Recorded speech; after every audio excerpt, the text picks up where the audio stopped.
ఈ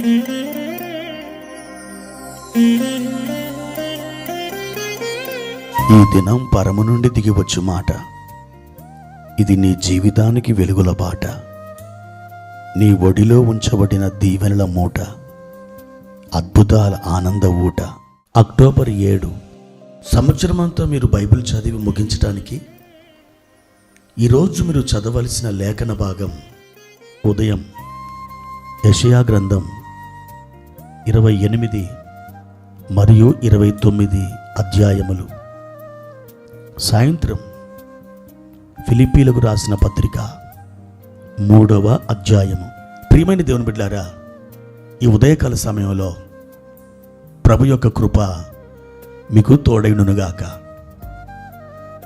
ఎలా ఉన్నారు దేవుని బిడ్డలారా? మీరందరూ క్షేమంగా ఉన్నారా? దేవుని యొక్క సన్నిధిలో మీరు వాక్యాన్ని చదివి ప్రార్థన చేస్తూ మీ ఆంతర్య పురుషుణ్ణి దినదినం మీరు బలపరుస్తున్నారా? శరీరం కృషించిపోయినా మీ ఆత్మ దినదినం వర్ధిల్లుతూ బలపడుతూ ఉన్నప్పుడు మీ శరీరానికి ఒక జీవం అందించబడుతుంది. ఆ జీవం మిమ్మల్ని జీవింపజేస్తుంది. కృషించిపోవడానికి వీలు లేని స్థితిలో ఆ జీవం మిమ్మల్ని లేపి నిలబెట్టి మిమ్మల్ని నడిపించి మిమ్మల్ని బలపరుస్తుంది. ప్రియమైన దేవుని బిడ్డలారా, ఈ ఉదయకాల సమయంలో ప్రభువారు మనకిచ్చిన ఒక వాగ్దానాన్ని మనం చదువుకుందాం. 20వ కీర్తన 5వ చరణం. యెహోవా, నీ రక్షణను బట్టి మేము జయోత్సాహము చేయుచున్నాం. మా దేవుని నామమును బట్టి మా ధ్వజము ఎత్తుచున్నాం. నీ ప్రార్థనలన్నీ యెహోవా సఫలపరచునుగాక. ప్రియమైన దేవుని బిడ్డలారా, ఈ వాక్య భాగంలోని చివరి మాటని మీరు గమనించండి. నీ ప్రార్థనలన్నీ యెహోవా సఫలపరచునుగాక. దావీదు పరిశుద్ధాత్మతో ప్రేరేపించబడిన వాడై ఈ దినమున ఏ మాట ద్వారా దేవుడు నీతో మాట్లాడాలని ఆయన ఆశించాడో ఆ రోజు దావీదు నోట దేవుడే ఈ మాట పలికించాడు. అది నీ కొరకే. ఏమంటున్నాడు తెలుసా? ఆయన నీ ప్రార్థనలు సఫలపరచునంటున్నాడు. ఎన్నో ప్రార్థనలు చేశావు, నా ప్రార్థనలన్నీ ఎటుపోయాయి అని నీ మనస్సు నేను ప్రశ్నించింది. అలాంటి దినాలు నీ జీవితంలో ఉన్నాయి. ఎందుకు ఆకాశమంతా ఇత్తడిగా మారిపోయింది, భూమి ఇనుముగా మారిపోయింది? నా జీవితంలో నేను అడిగింది దేవుడు ఇవ్వడా? నా సమస్యలతోనే నేను నా బ్రతుకు దినములు గడిపేయవలసి ఉంటుందా? ఎందుకు నాకు జవాబు ఇవ్వట్లేదు? ఇదే కదా నీ ఆందోళన? ఈ ఉదయం ప్రభు సూటిగా మీతో మాట్లాడుతున్నాడు. నా ప్రియ బిడ్డ, నీ ప్రార్థనలన్నీ నేను ఆలకించాను. నేను నీకు జవాబు ఇవ్వడానికి నేను ఇష్టపడుతున్నాను.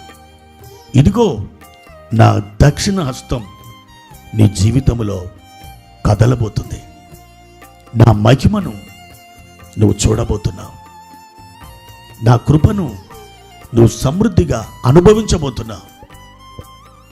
ఒక్క ప్రార్థన కాదు, నువ్వు చేసిన ప్రార్థనలన్నిటికీ ఒక సాఫల్యత మీకు దేవుడు ఇవ్వడానికి ఇష్టపడుతున్నాడు. ఒకరోజు దావీదు అహీతోపేలు చేసిన కుట్రను గురించి విన్నాడు. ప్రార్థించాడు, దేవా, అహీతోపేలు యొక్క ఆలోచన నువ్వు చెడగొట్టు అని ప్రార్థన చేశాడు. ఏం జరిగింది? ఆ ప్రార్థన దేవుడు యథాలాపంగా విన్నాడు. అహీతోపెలు యొక్క కుట్ర నుండి దావీదుని దేవుడు తప్పించాడు. ఏ దినం సాతాను కుట్రల నుండి, మానవ సంబంధమైన కుట్రల నుండి దేవుడు నిన్ను విడిపించబోతున్నాడు. అంతేకాదు, నీ ప్రార్థనలకు అద్భుతమైన జవాబులను ఆయన తీసుకొని రాబోతున్నాడు. ఇదిగో, ఈ మాసంలో ఈ దినం ఒక విశేషమైన దినం. అది దేవుడు నీ కొరకు నిశ్చయించిన అద్భుతమైన దినం. అనేకసార్లు నీ యొక్క జన్మదినాన్ని నువ్వు తిట్టుకొని ఉండొచ్చు, శపించుకొని ఉండొచ్చు. ఎందుకు నేను పుట్టానా అని. కొన్ని సమస్యలు, కొన్ని ఇబ్బందులు, కొంతమంది మనుషులు నీ విషయంలో పెడుతున్న ఆ తొందరలు బట్టి నువ్వు అలాగూ అనుకొని ఉండొచ్చు. అయితే ఈ దినం నీ జీవితంలో ఒక విశేషమైన శుభదినం. నీ కొరకు రక్షకుడే ప్రాణం పెట్టునంతటి అద్భుతమైన కృప ఉన్నదంటే నువ్వు ఎంత గొప్పదానవు, నువ్వెంత గొప్పవాడవు. నీవు ఆయన ప్రణాళికలో ఉన్నావు. నిన్ను ఆయన మర్చిపోలేదు. నీకు సేద తీర్చాలని అనుకుంటున్నాడు. నీ జీవిత దినములని ఆయనే నడిపిస్తున్నాడు. కీడుగా కనిపించే ప్రతి పరిస్థితి ఒక దినం మేలుగా మారి నీ కన్నుల ముందు నిలవడం నువ్వు చూడబోతున్నావు. మరొకసారి మీతో చెబుతున్నాను, మీ ప్రార్థనలన్నీ దేవుడు సఫలపరిచినాడు.